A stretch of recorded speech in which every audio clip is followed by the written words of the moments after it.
First, welcome to our Financing Housing with the Magic of Community webinar. My name is Anush Gunashan. I am the Learning and Development Manager with ASHA. We would like to thank the Alberta Real Estate Foundation, AREF, for funding this webinar. The Calgary Homeless Foundation and Horizon Housing received grant funding from AREF, and we are delivering this on behalf of them. The recording of the webinar will be available on ASHA's YouTube channel, and the link will be shared with all the participants. Before we begin the presentation, we would like to acknowledge that we are gathering today on Treaty 6, 7, and 8 territories. We respect the histories, languages, and cultures of First Nations, Métis, Inuit, and all First Peoples of Canada, whose presence continues to enrich our communities. We acknowledge that we are here together to learn from and celebrate this territory and must continue to engage in leadership that commits to truth and reconciliation. Now let's welcome our presenters, Ryan Collins-Swartz, Co-Executive Director from Tapestry Community Capital, and Faiz Abwani, Founder and Director of BRIQUE by BRIQUE. Welcome. Thank you for having us.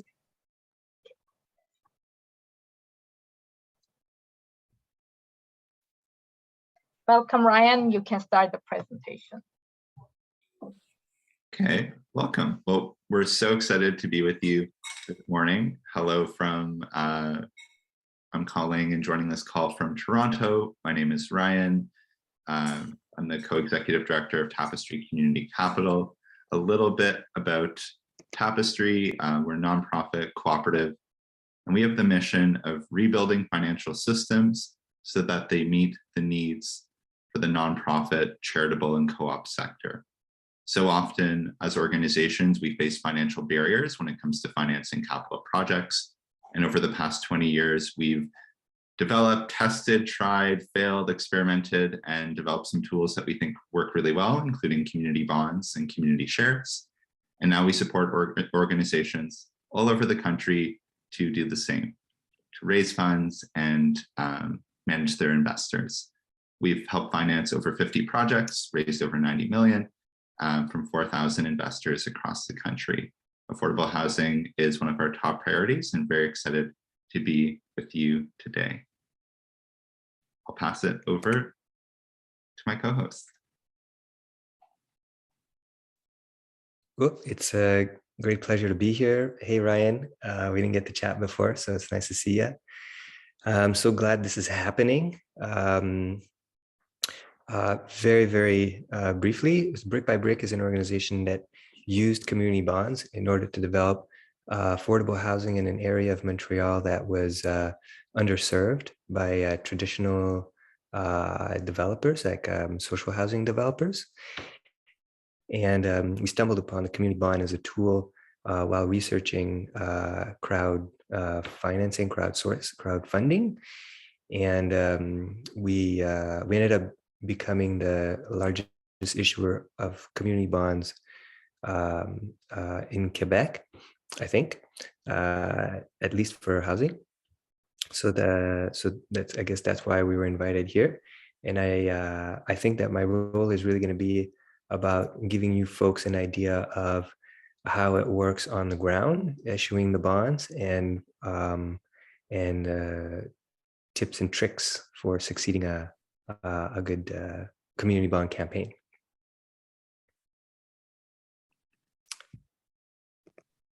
So much. So a little bit of an overview of the amazing campaign of BRIQUE by BRIQUE, and that's now grown to their first project is now in the works, and they've also recently opened a community center backed by a donation campaign. So I think that's one thing that we're also going to be able to explore, is how a community bond isn't always all of your financing. It actually starts to engage your community and opens doors to new opportunities.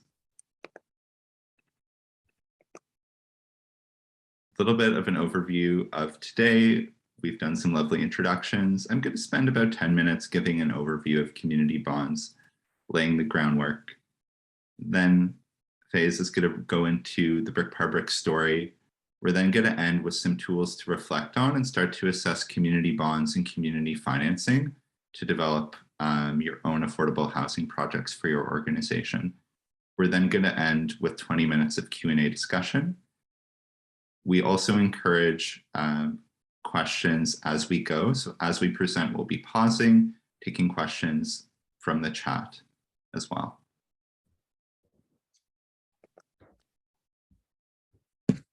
We come at this work with a belief that financing housing really shouldn't be so hard. We've heard from so many different affordable housing providers of the different challenges and barriers that we face, whether it's working with traditional financial institutions, the slow pace of waiting for grants and other government funding, and as well sometimes the donor fatigue and resources required to engage traditional fundraising dollars. I'm going to start first with a poll and throw it back to the group. So here as an opening, what would be the main financing challenge that your organization faces?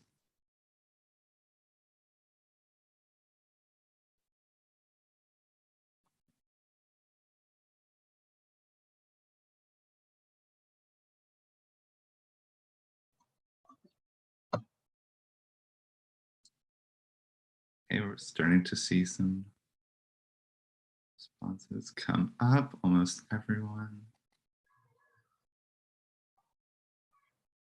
We're at 70. Maybe 5 more seconds and we will close the poll.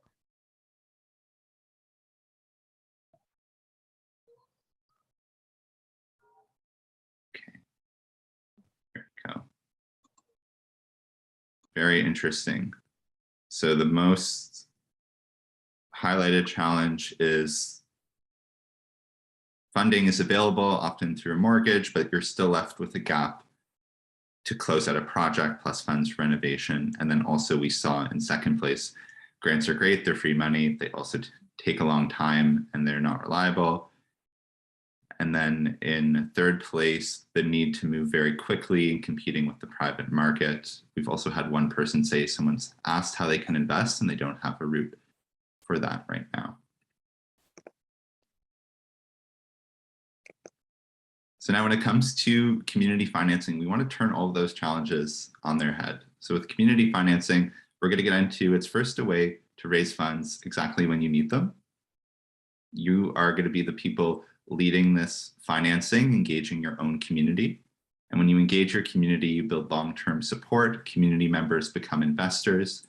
We're going to talk about ways that anyone in the community, whether it's a neighbor, a business owner, a foundation, can all participate and support community bonds. To the point about the mortgage, it's never usually the full amount of the funding or financing. So this is a way to catalyze or light a bit of a fire. I know it was a long weekend, so maybe people are around a campfire this weekend, really light a fire around the work that you're doing and bring other funders and partners to the table. And the last point is it's about building community wealth. So instead of perhaps paying an interest payment to a bank, you are returning an interest payment to a community member, creating a circular form of community support. At Tapestry, we just wrapped up 6 months of work through CMHC's Housing Supply Challenge, where we dug in and explored the use of community financing for affordable housing. And we're going to be rolling out more work for that over the fall and into the coming year. And here are some of the main priorities with that work. And we're going to highlight and talk about some of what we've learned and some opportunities. We engaged affordable housing providers across the country, and here are some of the challenges that were grouped as the biggest areas that we also then heard your feedback on. So for community bonds, the simplest way to say it, it's a way to borrow money from a community member. It can be from a neighbor, it could be from a local business, be from a community foundation. It's similar to a government bond or municipal bond that a lot of people might be familiar with. So it's a form of debt, and it's called a fixed income security. So you're issuing a bond, let's say raising $1 million to fund an affordable housing project. You set a minimum amount for that bond investment, let's say $1,000. You set a term, so the amount that until that bond, you have to pay back the money from the bond, let's say 5 years. You set an interest rate, let's say 3%. So for someone investing in that bond, $1,000, they get $30 a year in interest. And at the end of the 5 years, I can either get my $1,000 back, or as a lot of investors do, can choose to reinvest it in the next project. And when we talk about affordable housing, it's often never stopping at one project. We need so much more preservation of existing affordable housing in this country, and we also need creation of new affordable housing supply. So thinking of this not just as a one-off way to finance a project, but as a long-term way to build stable and consistent funding. Faze, is there anything you want to add or jump in on when it comes to describing a community bond? I'm gonna get into that when I talk a bit, but I'm really enjoying this right now. Okay.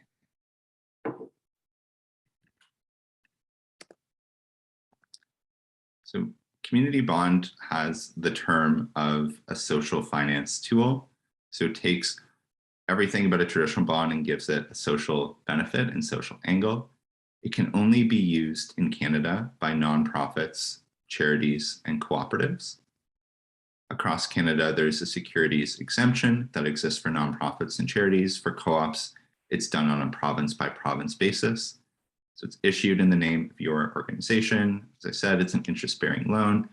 And typically, it's about 25 to 50% of the other funding. So it's commonly used alongside CMHC funding, whether that's a mortgage, pre-development funding, traditional grants, and donations.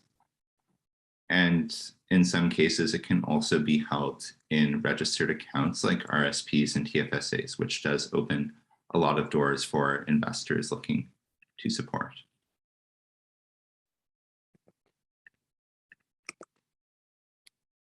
I want to talk about why community bonds as a tool.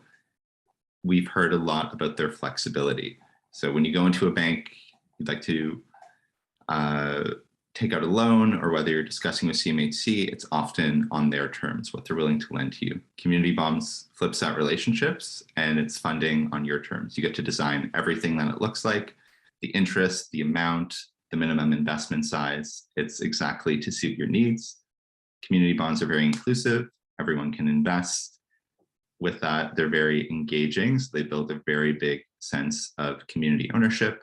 We see bond investors become board members, become donors, become ambassadors. That's one thing that we're very excited to see as community bonds support more work in affordable housing is, will they be an effective tool to fight NIMBYism? Will they build local buy-in towards affordable housing projects? It's something that we're always looking at and getting to see. When it comes to perhaps raising funds to move very quickly, a piece of land or an old building comes available, community bonds we see are much faster than a traditional donation campaign and working within government funding. They're also very much in demand. There's a huge growth in local investing, impact investing. Every campaign that we've supported at Tapestry has sold out. They're also sustainable and scalable. We've seen about 70% of investors choose to reinvest when their bond matures. So not just supporting a one-off project, but you can use them over time to support a portfolio of projects in the community. And these are the things that we've heard that are exciting and appealing of community bonds. Our next poll is to get some feedback from you. Which one of these areas excites you most about community bonds?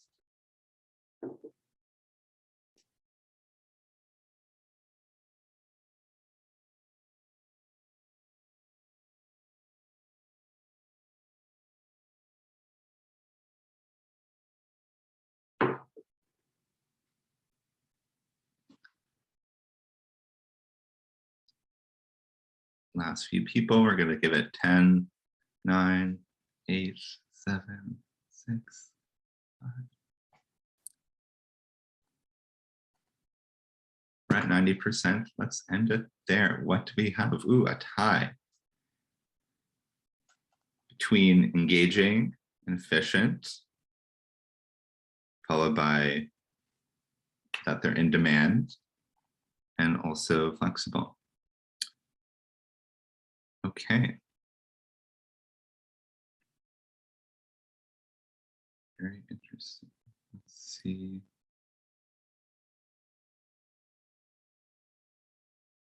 Okay.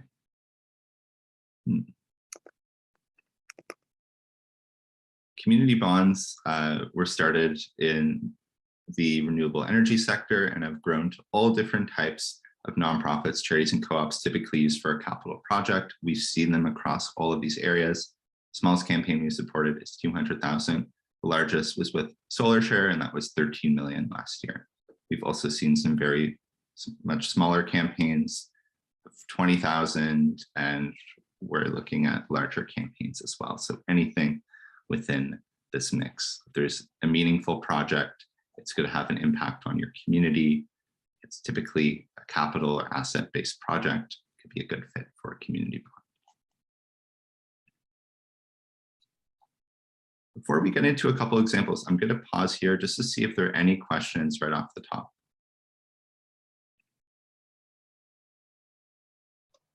Feel free to unmute your microphone to ask your questions, or you can simply type your questions in the chat box.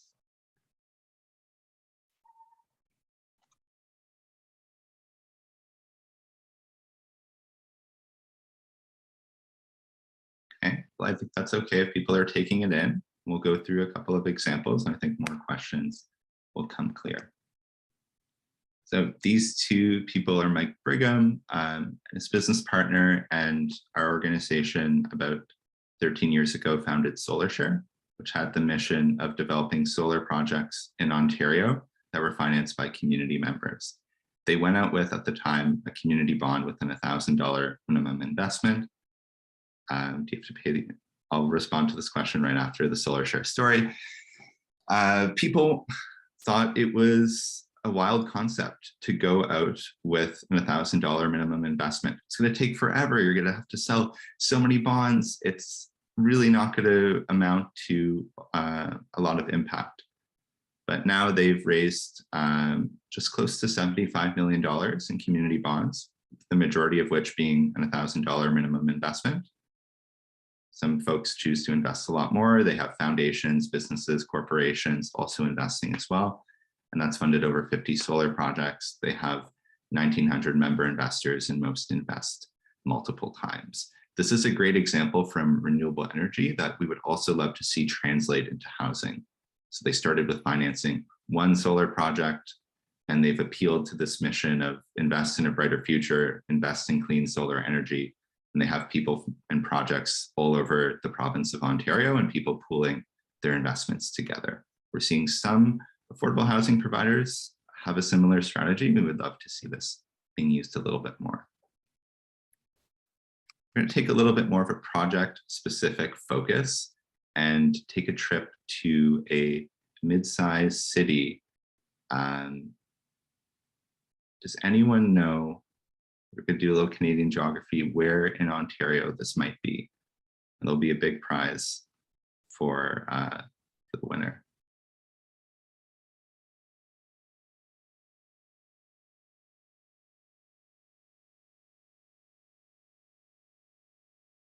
London, okay. London, it could be London. It's east of London in Eastern Ontario.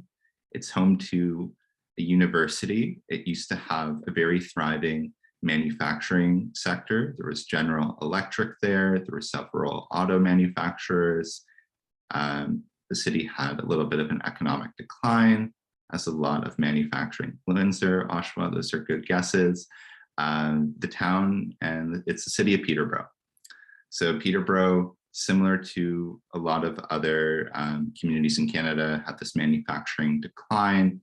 Also, aging population combined with the student population put a big strain on affordable housing. There was a coalition of nonprofits and charities that came together called the Peterborough Anti-Poverty Coalition. And their mission was to first start with affordable housing as a means to alleviating poverty. There's a lot of different opportunities and ideas on the table. And then this iconic building in downtown Peterborough came on the market.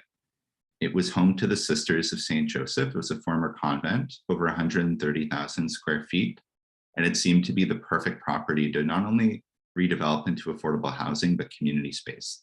There were different rooms where nuns lived. There was congregation space. There was potential to add a commercial kitchen. There was a lot of untapped potential at this site. They mobilized and said, we need to find a way to purchase this property. A long string of events, a developer from Western Canada came in to buy it and redevelop it into market housing. That fell through. This organization came together to raise community bonds to first find a means to acquiring and redeveloping this property. So the amount raised $2 million from 67 investors, both individuals and also support from some community foundations. And they've now turned this into an incredible hub with affordable housing, supportive housing. They have different office space that they rent out to local organizations. They have different community rooms and community space. So I've been there at a meeting where I'm hearing dancing happening above because they have a local dance group that's renting out the space. They've had it taken over by artists at different times to do art installations. And they've also developed a community food center very recently. It's an incredible example of an organization taking that big first leap to develop their first project with community bonds. And then before I jump into brick par brick, a little bit more of what this looked like, getting into their capital stack, is that the community bonds provided roughly a third of the investment required to get the project off the ground. There are also grants and donations, a low interest loan from the county, and then finally the city of Peterborough came in with a $1 million grant. So we would say the community bonds are this catalyst funding. It's one thing perhaps to go to town council looking for support for a project, saying we'd really love to develop the site, it's a building, help us, let's save this building. It's another thing that they went and said, we've already raised $2 million from 67 community members that really believe and stand for affordable housing. Join us. And then all of these other players, whether it's a county, credit union, city of Peterborough, came in. So think of the community bond not as the full amount of your financing, but a really important way that you can move quickly on a project while also building community support. Now let's get into boots on the ground for brick par brick.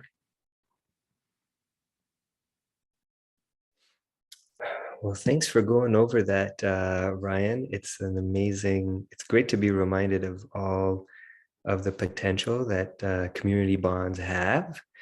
And there's so many different interesting projects, from massive ones like Solar Share to really grassroots ones like the community building in Peterborough. So what I think in your presentation, it was very easy to appreciate just how interesting community bonds can be for investors in Canada that want to have a social, environmental impact. And I think that more and more people in Canada want to know where their money is going when they invest their money, and they want to have a say in how that money, impacts the world. So in general, it's a really great time for community bonds. So we're fortunate to have discovered them. We're fortunate to have met you and to have gained from all your expertise. What I'd like to do is to reinforce some of the points that you made with respect to how community bonds really bond people together. and I think it's I think that the most impactful sort of like the power of community bonds is not just in the impact that they have, in the impact that the projects that they support can have in our communities, but also the effect that they have in bringing people together, the investors and the impacted communities, and also the investors together. So I think that I'd like to talk a little bit about why our investors decided to invest in our project, because that might inform anybody else who wants to issue bonds to really think about how they would build a campaign. And I'd also like to talk a little bit about where we come from, because if if folks who are building a campaign to issue community bonds are not working from a meaningful place, then it's going to be difficult to bring those campaigns to fruition, because it's quite a lot of work, especially a first campaign. So just to give a little bit of a background about how we got to issuing community bonds. A colleague of mine, Sophie, and myself have been working in the community sector for many, many, many years. And we were both very much motivated to support immigrant and refugee populations in our city, because we had experienced a great deal of instability when we were young. And we also felt like it was our duty, in a sense, to support other migrants. And we come from places where our parents and our grandparents also experienced instability. And in college, she and I went to college together. We learned that that instability is caused oftentimes by war and colonialism, and just like economic disparity and inequity. So we really, 10 or 15 years ago, really were very, very focused on having a social impact and promoting social justice. And while doing the work that we did, she was more focused on popular education and arts, and I was more focused on activism and community organizing. In the work that we did, we learned that the organizations that fund community work are very underfunded, and they don't have their own sort of like foundations. They oftentimes don't have their own assets. And so they're constantly relying on the different levels of government to support them. It also means that the programming that they offer diverse low-income people is oftentimes geared to meet the needs of the funders. And so, oftentimes, for example, when it comes to food security, it's easy to get funding for food banks, but it's more difficult to get funding for projects that support people in developing the skills and and acquiring the equipment and the land to build their own community gardens. That's just one example. Eventually, I got into more community housing. Sophie kept working on bringing people together. She became a facilitator. But in any case, in the case of housing, similarly, it's easier to get funding for housing as a service than housing as a means to build communities. And so that those lack of resources in the community sector led us to want to build our own infrastructure for social change. And in doing research around that, we discovered the community bond. Obviously, we funded our first projects in a myriad, like using different tools, community bond being one of them. Another tool that we used is a commercial real estate optimization. So we rent out some of our spaces, and that adds value and equity to our projects, which allows us to get more bank loans. So that's how we were able to get our second project going.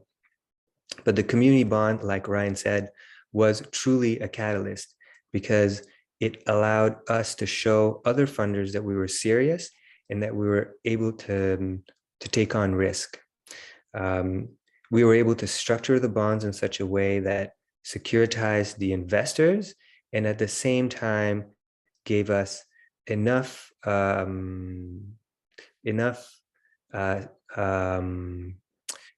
were in a way that was able to reassure the banks that the banks would ultimately be I guess that their resources would be guaranteed by our assets.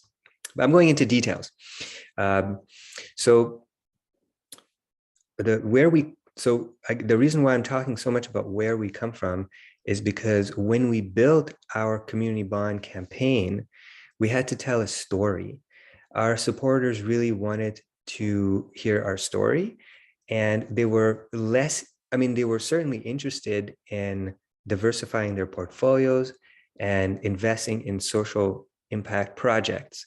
But there weren't any other social impact projects in Quebec that were very well known.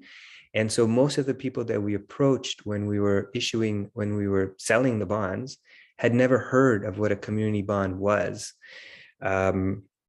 So we had to really foreground what the bonds were for, rather than how the bonds are differentiated from other forms of investing. So yes, we did talk about how community bonds are a great tool for bringing people together and having a social impact, but we had to talk about what impact and why that impact is important. And so telling our story was really, really important. When I talked to people in my network about buying community bonds, I told them about my story, about how I moved so many times as a kid and what impact it had, and how my community changed as the neighborhood gentrified, and what happened to people in that community who had the resources to buy their own properties versus those who didn't have the resources, and what happened to the people who didn't have the resources.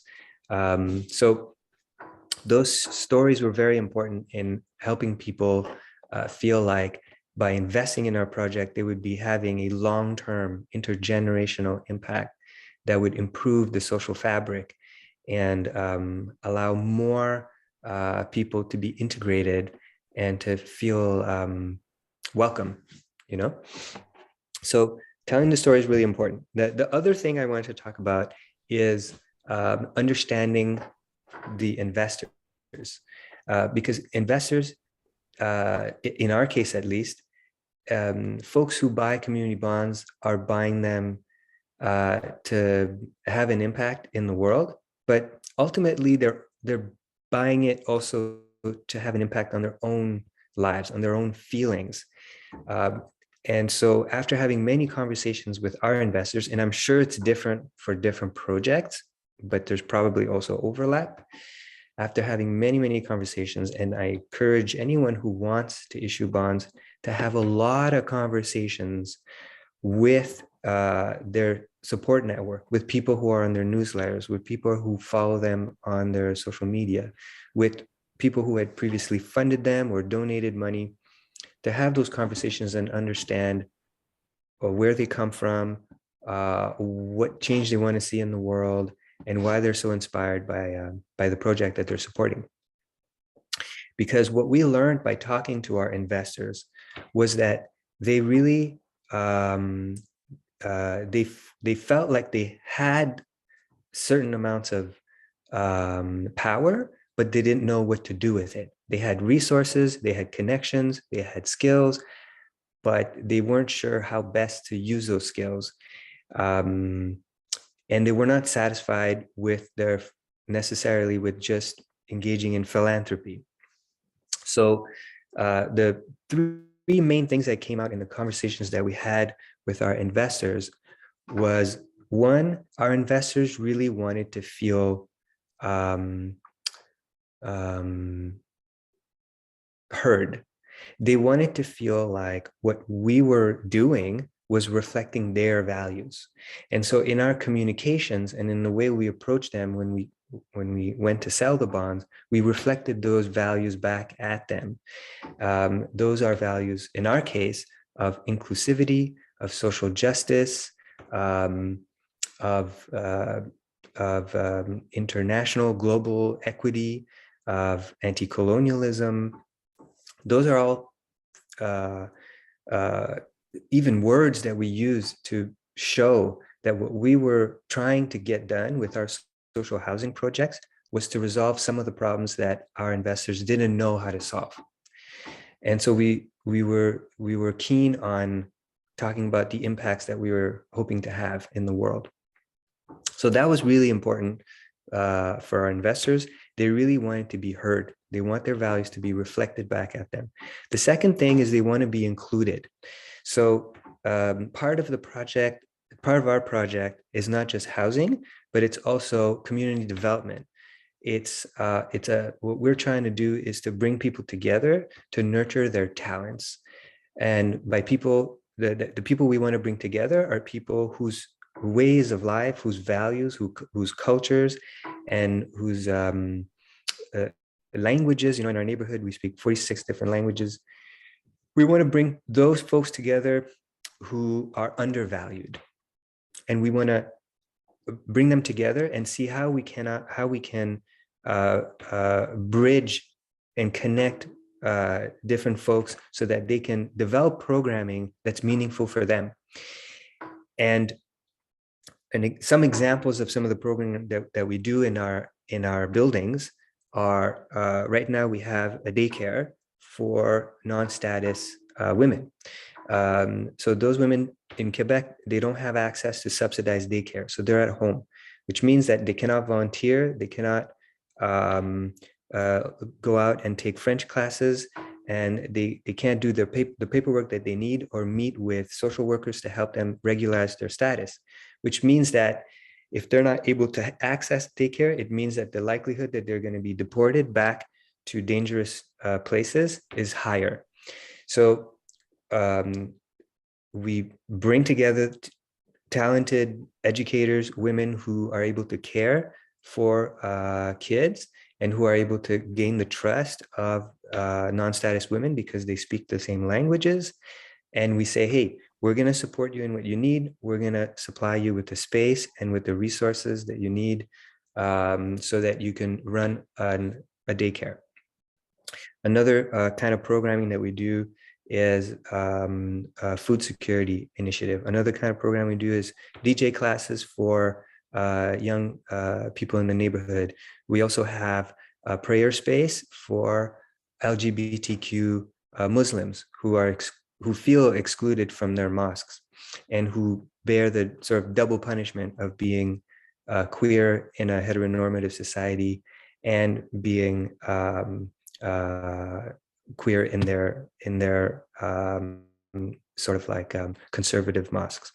So that kind of programming reflects the values of our investors, but they're the kind of programming that we can invite our investors to. And so when our investors feel included, they feel like they're part of a social movement. And that's really what they're paying for. They are inspired by social movements that they learn about that happened decades ago. They're inspired by books that are written by activists and community organizers. They're inspired by music and poetry, but they also want to feel like they're part of those movements rather than just consuming them. And so by developing programming that's inspiring and inviting our investors, we're able to really gain their support.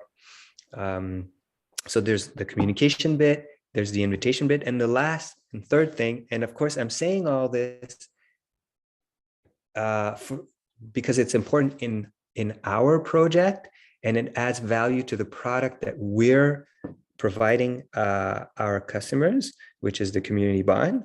But however, which way you decide to do it, the point is that you really need to understand what your support base, what your market really is moved by. And the more you're able to provide that, the more you can write the terms of the bond that are favorable to you financially, because most people who, in our experience, who invest in community bonds are not looking for monetary return. They're not looking for even security. They're really, if you can provide those, great. But what they're really looking for is a social impact. That's what other financial services cannot provide. And so the three things, sorry, I'm sorry if I sound rambling. The last thing that our customers really, really want is to feel useful. So instead of spending a lot of resources in developing the programming ourselves, we get our supporters, our investors, to share their social capital, their connections, their skills. So for example, with the example of the daycare, we sent out an email to our investors asking them, hey, are there any lawyers here that could help us regularize our daycare because it's currently not legal? How can we make sure that the city issues us a permit to run this daycare? And we were able to save on costs by getting our supporters to help us with that. And that actually adds value to our customers. So built into our community bond is a way to give back to our community, not just in terms of the monetary return with the interest, not just in terms of the benefits that they get as a member by being able to attend our programming and gain from our courses and all that jazz, our newsletter, but also they get to contribute and feel like their skills are being used for good. And so that's something that we offered them, and it allows us to, at the end of the day, offer a higher interest rate because it reduces our operating costs. So the big story here, and I know I'm running out of my 20 minutes. The big story here is, one, know where you come from, know why you're doing what you're doing, and share that. That's what you're selling. And number two, know your customers really well and give them what they want. And once you do those two things, your bond will sell very well, and it will be a financial success for everyone involved. I hope that was useful.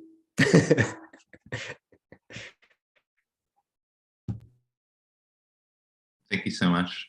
I think very, very useful. I'm going to go through some of the photos here. Sophie, maybe you want to just speak to a couple of things that we're seeing as we transition into. Sure, yeah, absolutely. So this is a community consultation that we had a few years ago to understand what the local needs were.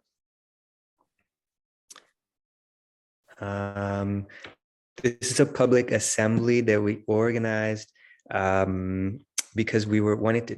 This happened in a building that was being sold to a private developer, and we occupied the building, and we had a teach-in, and because we wanted to acquire the building ourselves, but of course it didn't work out, and yeah, but we ended up getting something else. This is community programming. So this event is called ParkX Live. We do it a few times every summer, and we invite folks to share how they feel about the neighborhood so that they feel heard. But really what people want to do is party and dance. So that's what's happening. And this is just some gimmicky picture about that, it's just, that was it. Roseanne in the middle is no longer part of the team, and that's me and Sophie. So it was like a team photo. That's our community center that we just acquired. So it's our second building. Yeah. Well, if you're ever in Montreal, come to ParkX, see community in action. We're going to get into it a little bit more in the Q&A. Thank you again. Some things to think about as you reflect on BRIQUE's story and thinking of community bonds. Some criteria or questions to ask first, I think, is around the meaningful project. So do you have a housing project coming up that's meaningful to the community, that addresses a community need? Is it at an appropriate scale? So you're raising between 250K and maybe over 5 million in financing for your first campaign. Do you have some kind of revenue model where you could service the debt even at a low interest and repay investors over time? And while community bonds are an incredible way as for even BRIQUE to launch your organization, build your community, it's helpful to have a bit of a support network, whether it's personal, professional relationships to start to tap into. Our second last poll would be, which one of these areas do you feel is your biggest strength when you reflect on your organization and community bonds?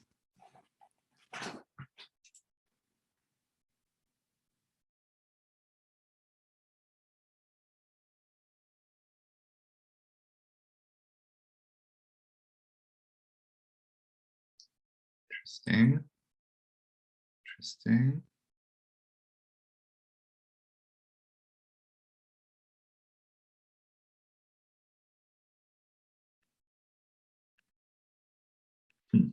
So we see meaningful project followed by revenue model and support network being one of the last. Okay. And then I would say to this one, which do you consider to be your greatest unknown? But by process of elimination, we would say that would just be the revenue model and support network. Support network.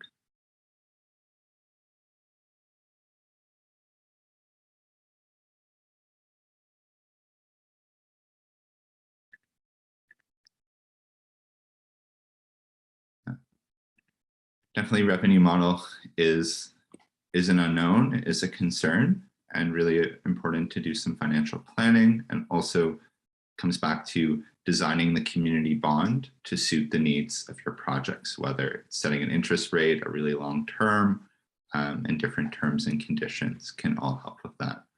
And really starting to build your support network with a bond.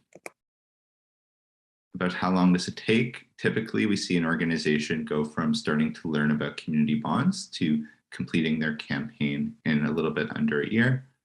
Typically about 2 months in feasibility, learning about them, how they work, what an appropriate bond terms would be, investment size. Structuring is when you're putting together all of your investment documents and getting ready to launch. And then the raise is when you're out there selling your bonds, connecting with community members, and raising all of your funds. And then there's the ongoing management, which we support with at Tapestry. So sending investors interest payments, tax forms, all of those exciting things. We find for a lot of organizations, the focus is on the project, not in a sense, essentially being a broker or administering bonds. And that's where we can come in and support as well. Another example, and we're going to share a resource library that we have on our website, which includes many case studies and also a guidebook in how to raise community bonds, is on Sketchworking Arts. This is a little bit of how it worked for them. So they had 4 different bond options. The first was called the giving bond, and that meant that an investor agreed to donate back that 4% interest payment every year as a donation, and then they received a tax receipt for that charitable gift. That was a really great way of Sketch, basically borrowing money at 0% interest, engaging a wide range of people in their bond campaign. While they're an organization based in Toronto, on the map on the bottom left, we can see they had investment from all across Canada. So thinking of community, not just in terms of a local geographic community, but in terms of a community of shared values. And by the numbers, they raised 1.4 million in bonds from 100 investors. It was a mix of people and institutions, foundations, and over half were entirely new to the organizations. They didn't know them. They weren't on an newsletter list. I didn't follow them on social media. So a really wonderful way of building new relationships in the community and raising awareness of their work. This is a little bit technical, and I think this will come out in some of our guidebooks and training, but a little bit more on the types of resources that you need to provide to investors that give them enough information of the investment and the risks involved. So things like business plan, financial model, offering documents are all things that we support with at Tapestry and getting you set up and doing this successfully. If you are interested in learning more about community bonds, we offer an introductory workshop on Zoom. We're going to send that out in the follow-up email. We do it with organizations twice a month. You get a chance to learn about community bonds, start to workshop your project, and we work together to develop an assessment on your fit with community bonds. We'd love to get a chance to meet some more of you if you feel like this is something you want to learn more about. I'd like to leave this last 10 minutes for discussion. Thank you so much for your interest, and we're excited to talk a little bit more. Thank you, Ryan and Faiz. And as we're waiting for more questions, we already have 2 posted in the chat area. So if you could review and answer them, that would be great. So please feel free to unmute your microphone and ask your questions, or simply type your questions in the chat box.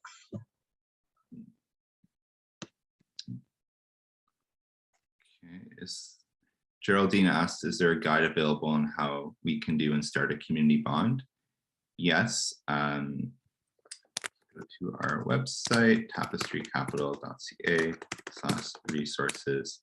You can download a guidebook on community bonds as well as other case studies. And we also can support directly to get you set up. Thanks. Susan asked, do we have to pay interest from the time the investment is received? No, you get to decide what the terms of the bond are. If the bond becomes active once the project is complete, you can also do things like put the money in an escrow account. And then once, let's say, you close on purchasing a property or starting construction, then the funds are released. Nancy raised her hand. Nancy, please go ahead. Morning. Thank you for your presentation. Similar to a fundraising campaign, we know that there's internal resources required to make it successful. And I'm just wondering, based on your experience, what the time commitment is from the organization, understanding that Tapestry is doing a lot of the work, but just trying to understand resources that we would need to be thinking about in advance of this from our in-house team.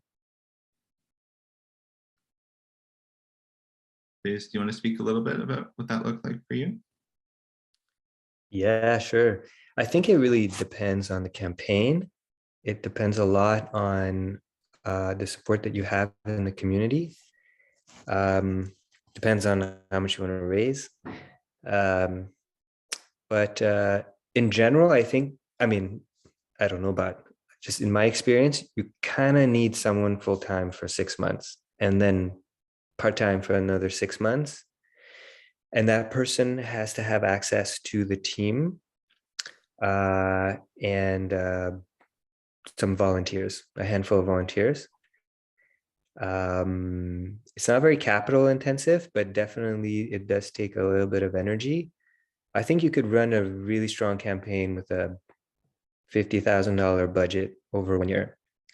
You could probably raise $500,000 easily if you're a small organization.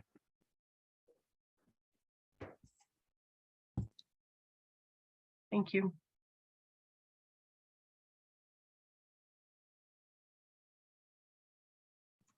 Any other questions? We have 5 minutes left, and as we're waiting, I would like to remind the participants, as when you leave the webinar, there will be a very brief survey. Please take 2 minutes to participate in the survey. Your feedback really helps us improve our webinars, as well as find out what your training and professional development needs are for our future webinars. Okay. Could also be a reaction or comment.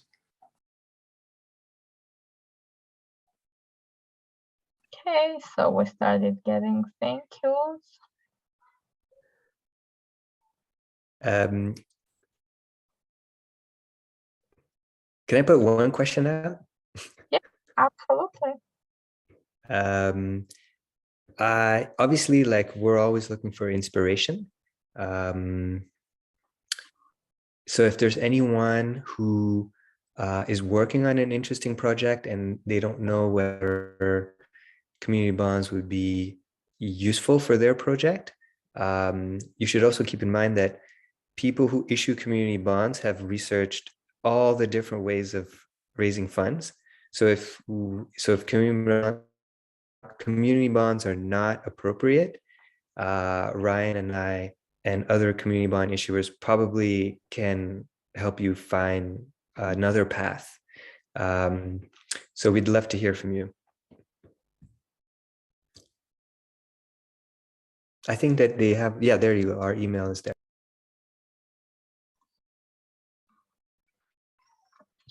Okay, so seeing no more questions and you have Ryan's and Faiz's contact information, I would like to thank everyone for joining our webinar today. Thank you, Ryan, and thank you, Faiz, for extremely interesting presentation.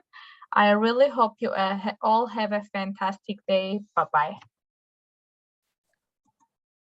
Thank you, everyone. Great to meet you.